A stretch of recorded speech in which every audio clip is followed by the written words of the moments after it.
c'est pour mettre fin à cette suspicion et dissiper l'ambiguïté de certaines positions du Conseil de sécurité sur la crise sécuritaire à l'est de la RDC, ambiguïté qui excède la population congolaise et exacerbe la tension entre elle et la mission de l'ONU pour la stabilisation du Congo, la MONUSCO, que le gouvernement de mon pays a demandé la réévaluation du plan de retrait progressif et responsable de cette mission.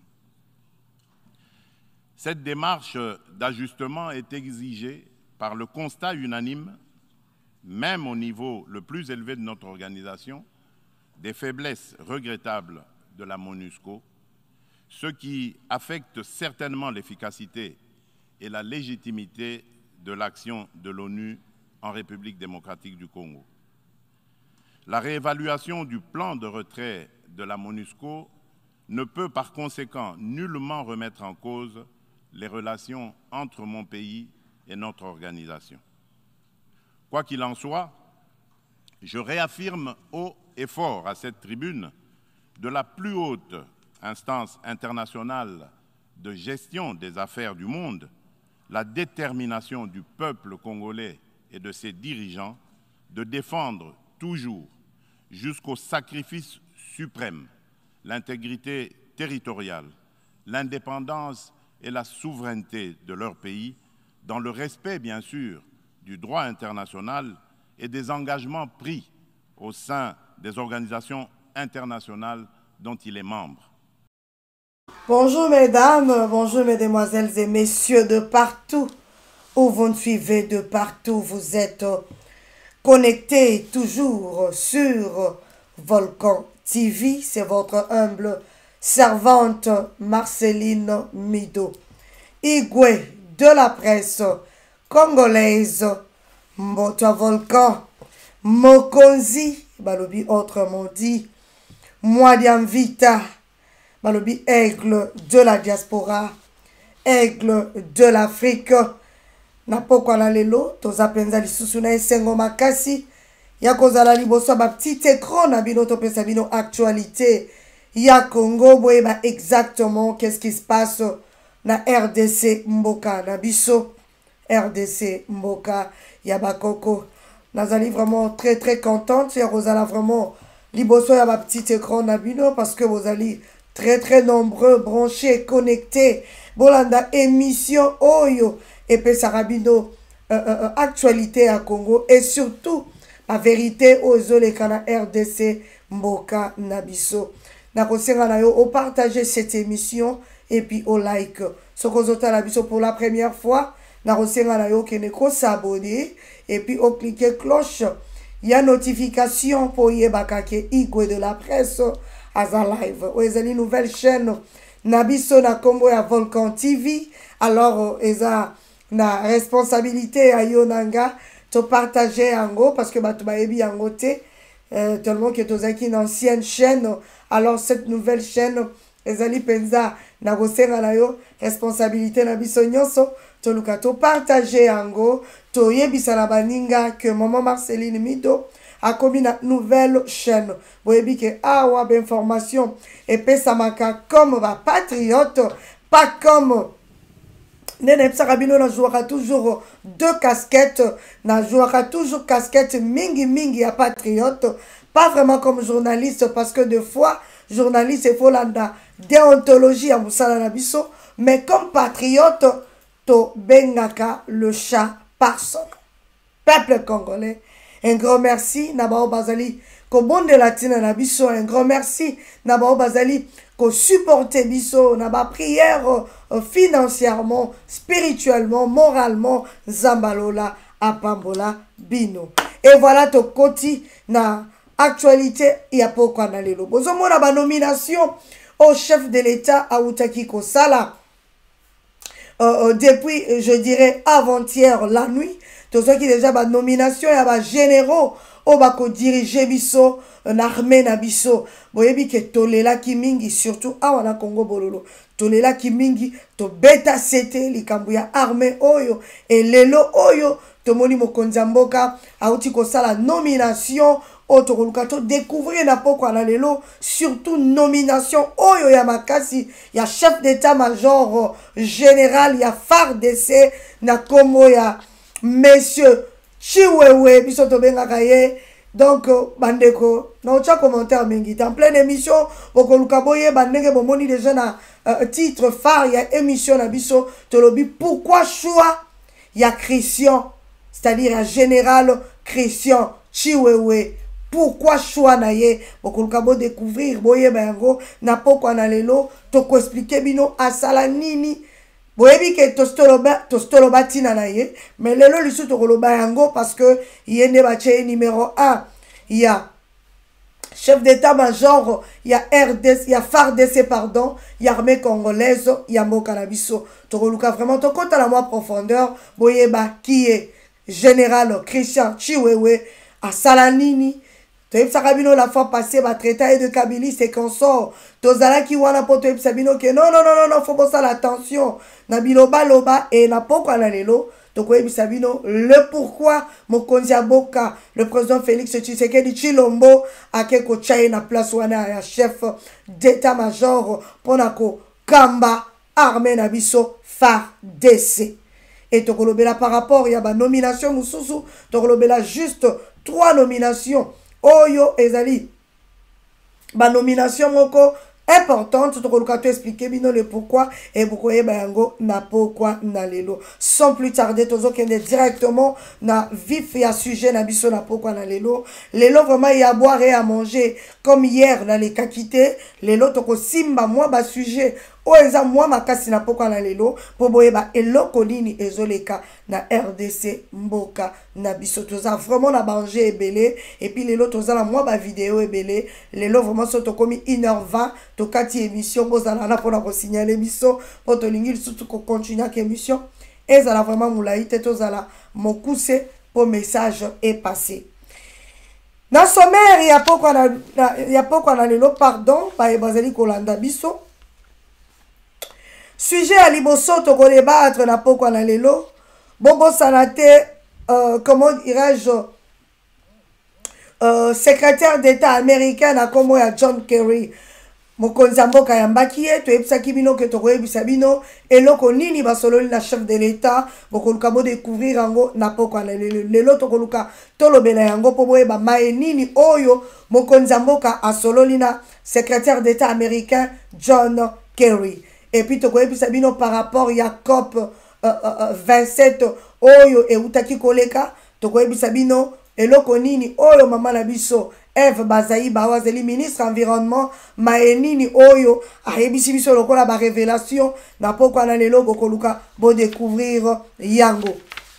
Et to kolobela lisusu par rapport ya redéploiement ya M23 à la frontière ya Congolo Centrafricain neto ebisaki bino tokoluka tolobela yango na poko na lelo parce que ezala ba déclaration moko ezali très forte oyo comment dirais-je ancien président Yamboka RCA alobi bokoluka bo découvrir yango na pokwa na lelo.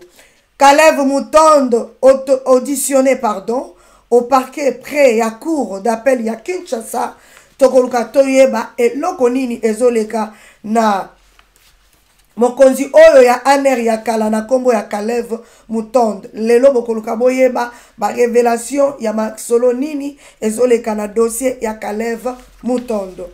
Tokei na actualité mususu na pokwa na lelo bolimbisanga nazokende un peu plus vite parce que toza na temps ya ko perdre te. Toza komona ministre na biso ya communication na kombo ya Muyaya répondre Kamitatu o tokoluka pe tochela bino vidéo boyeba mae Kamitatu auti koloba e bokoyoka ndenge papa na biso ministre Muyaya ameki ko répondre ye tokoluka tolobela yango na pokwa na lelo. Kuna na Sud Kivu un militaire ya MONUSCO tué par de rebelles na Minembwe tokolobela yango na pokwa na lelo. Un casque bleu tué. Tozomona secrétaire général ya ONU en colère à réagir tokolobela yango na pokwa na lelo. Vital Kamerhe écartelé entre la volonté de la base et la loyauté à Félix Tshisekedi ezali mituna nabiyano otokopesa bino na pokwa na lelo. Lelo penza makambo eza ya mwa mingi bozala passion bolanda biso po boyeba mai maza koleka topesaka bino biso toleka kaka po na actualité ya buzz te mais topesaka bino ne actualité ya Congo boyeba makambo nini ezoleka na RDC mboka na biso. Élection 2023. Pas une minute de plus ne doit être accordée aux dirigeants au-delà de la limite fixée par la Constitution. Wanezali déclaration ya Monsieur Kamitatu Tokolukato Kayango na pokwa na lelo. Kuna na Kinshasa, les policiers piqueurs de la batterie de la femme Oyo azali na problème ya handicap aux arrêts. Vidéo ane sûr qu'il est dans les réseaux sociaux. Na pokwa na lelo Tokolukato Lobelango po boyeba malekaki kuna na RDC mboka na biso. Et pour en finir, Félix Tshisekedi nomme Christian Chiwewe comme nouveau chef d'état-major de FARDC. Tokolobelango na pokwa na lelo. Bobo sanate to prometa kimino tokolobela likambuya dans la tête de Moïse Katumbi, c'est-à-dire RDC. Moïse Katumbi alobi azali prêt à comme président ya RDC na 2023. Moïse Katumbi alobi qu'il pleuve ou qu'il neige à cause de la président ya Congo na 2023. Nous allons en parler ce soir. Weba et Lokonini ezali koleka. Partage cette émission et puis kende ko like émission Nabiso et kozala une très bonne chose. Tokoti directement na vif ya sujet Nabiso na pokwa na lelo po boyeba mazali koleka na RDC mboka Nabiso. Tozo kende directement na sujet oyo ya ba policier poto kende kokita na ba sujet important o eza na pokwa na lelo. Toza ko féliciter maman Nabiso Fifi Masuka na musala kitoko azali kosala après bokoloba o maman Marceline bino moko bouti komona papa Nabiso ya IGF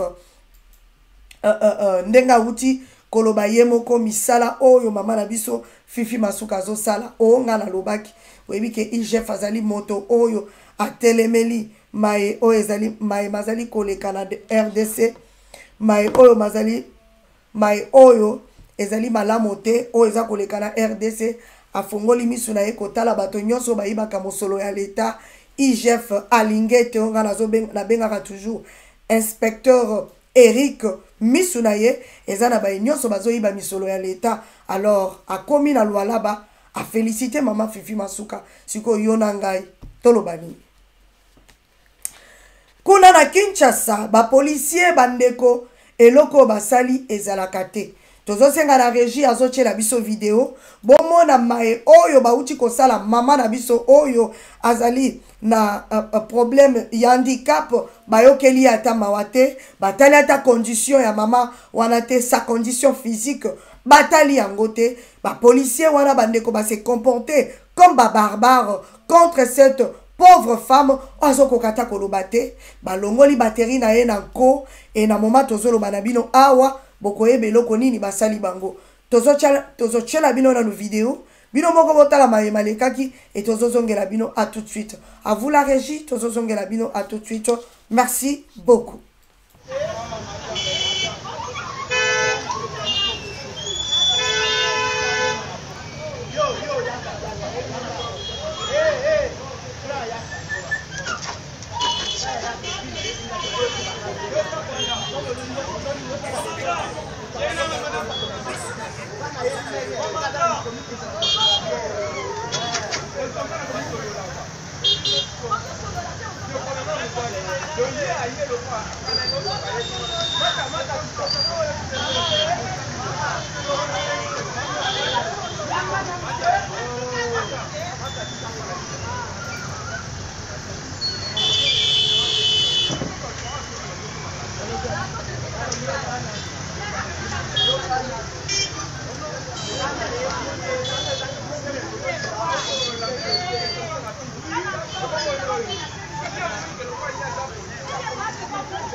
Ota mabe.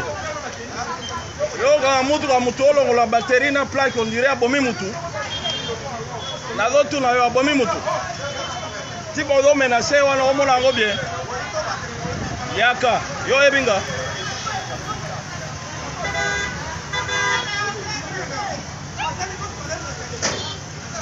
Menace wana na omona wana eza malamu te. Oza komanda. Olingo eba batu nyonso awa. Bantire.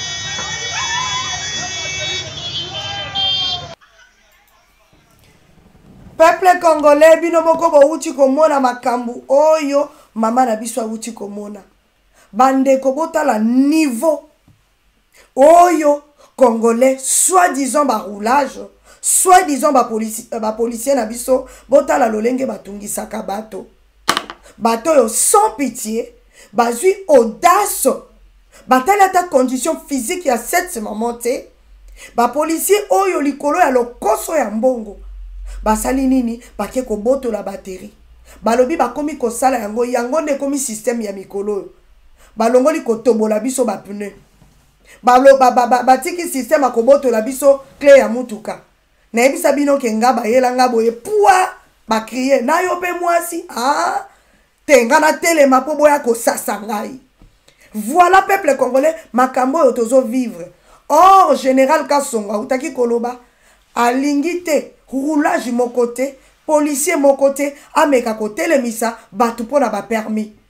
Parce que to yebi ke ba permis pour le moment, ezo bimate, tozela peut-être dans 2 mois, ne ba permis ko banda robima. Mais pona bango, malgré ba yebi ke permis ezo bimate, et sali mwata moulai, bazo bimisa ba permis te, kaka ba permis oyo batu bazala ngwa kala ate expira, garder permis na yo, continuer ko conduire na permis na yo ya kala. Mais le kola bango bande konanga, ils sont là pour l'argent. N'ayez pas raté le roni les kanamitou na bango. Peut-être parce qu'ils sont mal payés. Peut-être parce que bazaka na muyibi kota bango na makila. Et voilà bazawana. Nde na epsaki bino que surtout biso bato diaspora. Oyo tozali na ba comment dirais-je ba plaque ya kunate. Et puis surtout so ba moni que non volant na yo. Eza volant moko droite. Okonyo kwa ma neti na film. Et nega na zolo banabino eloko nini salami balobi la bande de policiers oyo na minicho tozolo banabino tangu kaka vidéo bani ko circuler na ba réseaux sociaux et komeli général Kasongo na minute comme ils étaient bien filmés na bilongi na bango ndena olo banabino awa bazali aux arrêts. Le commissaire provincial de la police nationale ville de Kinshasa Silvano Kasongo s'est personnellement chargé de retrouver Banani, ces bandits à uniforme qui ont suscité la colère des Kinois. Bandeko po ba Kinois nyonso balobi non ezalakate. Na minicho na olo banabino baza aux arrêts. Bokene ko samba boliana nou vongule bolemba loso comme ces côtés à les autres. Malgré ça bandeko bolandanga et ça toujours na bato bazo continuer makamboyo mboka na biso ezoboya. Malgré ça, tokozala toujours na batu misusu, on va continuer ko sala eloko oyo.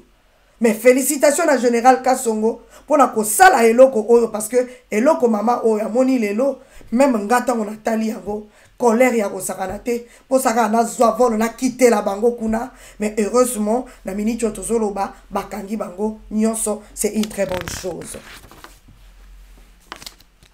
Peuple congolais tokoti na dossier mususu na pourquoi na lelo bandeko redéploiement il y a M23 à la frontière il y a ndenge tobisaki bino RCA na Congo et lokoni nezoleka un ancien président il y a RCA a sali 3 propositions pour na ko préserver ba bonne relation na mboka oyo toyebisaki bino mboka ya RCA eloko nini eleki la fois passée toyebisaki bino bayebisi biso que non c'est-à-dire ba militaire rwandais ba encercler consort boyebi nde toexplikaki bino na minute oyo tozoyebisa bino ancien président ya RCA alobi non pour to garder ba bonne relation na RDC Congo tokosenga na Union africaine à intervenir. C'est-à-dire à l'obi la seule solution. Il faut que l'ongola ba militaire rwandais oyo bazali kuna na RCA. Ancien président oyo alobi token de midi à 14h t. Azo senga donc c'est-à-dire on dirait mboso ya mboka na bango. Président ya Assemblée nationale ya mboka na bango ya RCA alobi nazo senga na bino token de te to luka midi à 14h t. Tozo senga na bino po to garder de bonnes relations na République démocratique du Congo. Tozo ko senga na Union africaine à intervenir. Quand on dit qu'on intervenir, c'est-à-dire Union africaine à Lukalolenge nini à cause ba militaire au baza bien formé, armée moko o basangisi une armée forte koya ko déloger par force soi-disant ba militaire oyo ba kosibiso baza ba eko ça l'agriculture neto epsaki bino ba eko investir njoka ce sont des militaires rwandais. Njoka bazaba M23 yekuta lobi bazali M23 yekuta kete au gauche droite alobi bazaba M23 alors azako senga ba kolongola bango d'urgence. Bravo na ancien président ya RCA pour la déclaration oyo alors tokotala soki Union africaine et qui déclaration oyo soki eko salela yango parce que jusque là bandeko tisiko les militaires là sont là. Ndenge toyebisaki bino que Rwanda a suivi ba militaire oyo de partout surtout ba oyo nde toyebisaki bino bazaka lokola ba militaire a Mobutu ba kena de partout na moment wana bazana ko sala le côté a recruter bango a keko tinda bango ebele na RCA na moment où tozolo banabino ancien président où ça la déclaration mais je me demande c'est-à-dire président actuel il y a RCA. Quelle est ta déclaration? Parce que ça m'étonne. Comme on a que ancien président y a RCA a ça la déclaration et bon yo président actuel parce que jusqu'à présent notre aucune déclaration y a président y a RCA t. Et ça qu'un ambassadeur nabiso o ya za na RCA nde muto signifia ki biso a signaler biso pour na kolobake to ça la attention to ça na problème moko ya ba M23 oyo soi-disant ba eko sala agriculture njoka bazali wana na ba frontière na biso po ba kota nde tepsaki bino nzela na bango facile ezali côté à Équateur ba kota côté à Équateur ba ye ba koti lisusu ba envahir biso e rozalelo komoko kitoko makasi ata mokete na minute oyo tozo c'est la déclaration ya président ya RCA. Quand tu ne fais pas une déclaration, c'est-à-dire aux accomplices, c'est-à-dire au yebi makambo oyo ezo le kanambo kanayo RCA. Alors, ngai na koloba boy, nous devons nous préparer. Yo, o meki ko aider mboka na bisote. O yebi ke toza ba voisin na yo. On dimi pays mususu ekot sa ba militaire na mboka na yo to ko attaquer na mboka na yo. C'est comme ça que nous allons marcher. Peuple congolais, to continue actualité. Oyo ya nomination mama mia mama yake na mama mambo masobele bandeko tolela ki mingi balobi olela yo na nani me balobi kolela na biso bayo kaka yango tolela ka pamba te parce que mokonzi ya mboka ayo kaka kolela na biso et puis ayanolaka na bosenga ya peuple congolais. Total a kaka boye kaka neti nzembo filme eloko nini te filme bandi awa tozo sala émission lokola ba patriote bokolo ba mama nini ngana sila pesa bino opposition et ba nomination ya boye e kosala kaka esengo ya igwe lobby modèle nazaki na esengo kimia ona lala kinango neti na filme alors tozo expliquer bino pourquoi surtout nomination il y a général Christian Chiwewe. Total kaka boye yindi nini ote ezaya koyinda. Félix Tshisekedi nomme Christian Chiwewe comme nouveau chef d'état-major général de FARDC.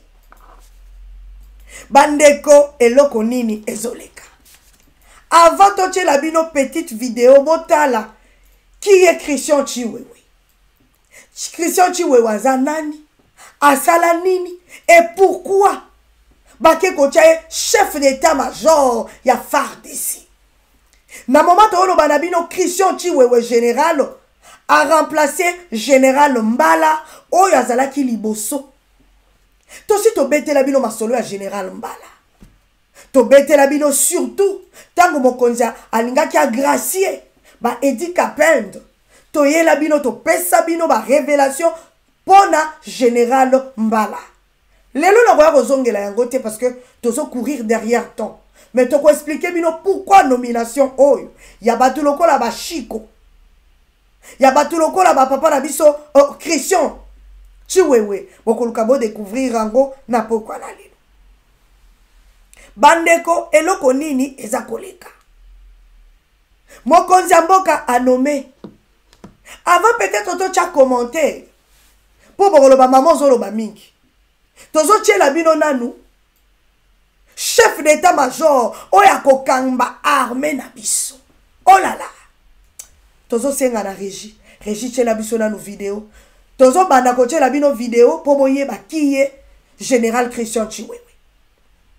Ba tchakiye na garde républicaine, c'est-à-dire yazalaki partout mokonzi azokende.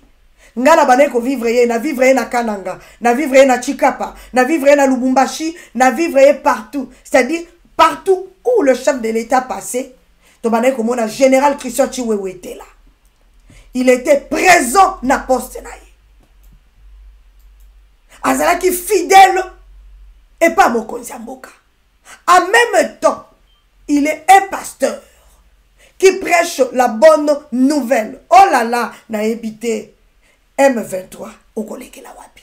A vous la régie, tozozonge la bino, à tout de suite. Boyeba, eloko ni nezoleka. Nabomo ya papa na biso Christian Chiwewe. Tozozonge la bino, poto pesa bino ba détail.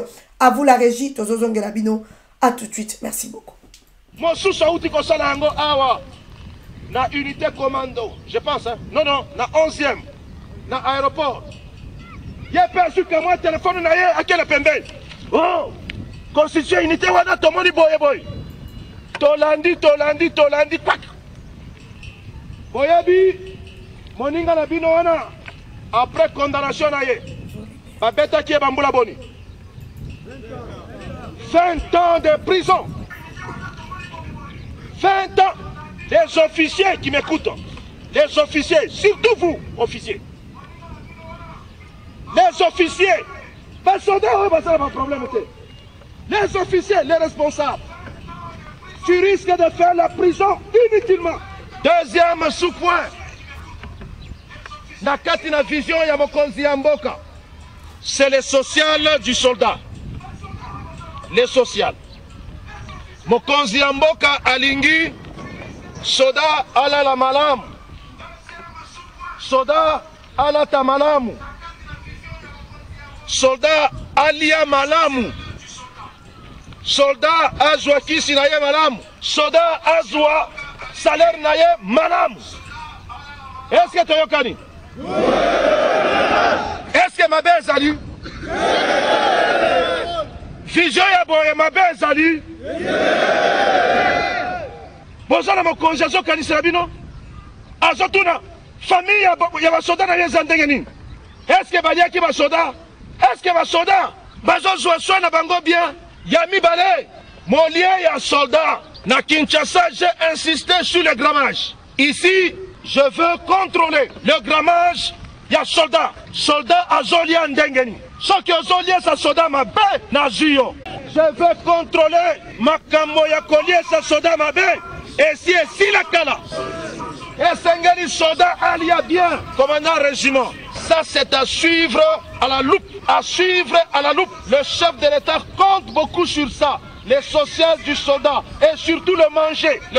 Donc, ton adjoint là, il faut aller la misala nyonso ezala ba cuisine. Batala kaba soda bazoli andengeni. Chargé en sécurité. Dédé, colonel Dédé. Okolande là, eza unité na yo yebi yango très bien. Landa koma ba soda bazolia. Grammage yebani. Tout celui azo compromettre et sengeli ko kangaye à perdre fonctionnaire. Le chef de l'État tient à ce que les soldats les dépendants de Bango, bazala bien soigné. Est-ce que tu yokani?